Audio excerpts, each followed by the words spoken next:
Well, tonight we are looking into the hate speech projected on two buildings in downtown Jacksonville last night after the Georgia-Florida game. You're looking right now at video we got of the building near the Florida Theater. The message said, "Yay," the artist formerly known as Kanye West was right about the Jewish community.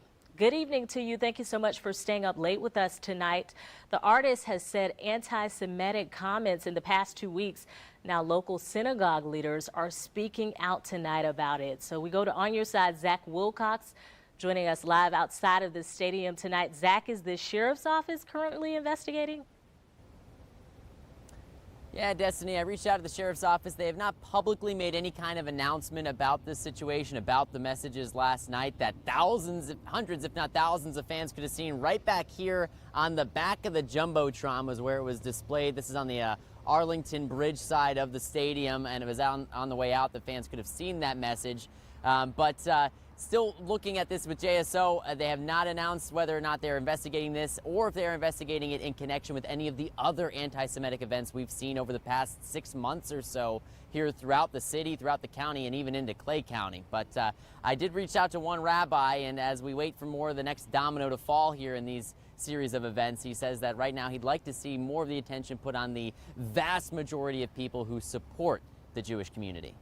There has been a very frightening and very quick uptick in anti-Semitism in a very short period of time. Rabbi Nahum Kerensky has openly worn his faith on his sleeve, or his head, for the 2 decades he's been in Jacksonville. I feel like for the first time since I've been here that I even had to consider, or my family or members of my congregation had to even consider their safety as Jewish people. Since April, Jacksonville has experienced several instances of hate speech against Jewish people. Flyers thrown in driveways on the east side, banners hung over both I-95 and I-10. It all culminated this weekend when messages were projected throughout downtown. I don't think that this is a reflection, or what's happening is a reflection of the broader non-Jewish community in Northeast Florida. Kerensky says his congregation has rallied together in light of the string of events. There were people that specifically showed up and they said, no, I want to go to services this week. I want to be there. And I think that's the best response.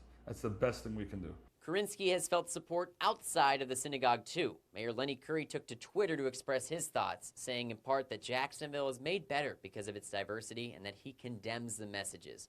Both the universities of Florida and Georgia, the two teams who played in the game where the projections could be seen by 75,000 plus fans, shared their concerns on Twitter as well. The schools celebrated their Jewish communities at the universities, saying that they stand together against the hate.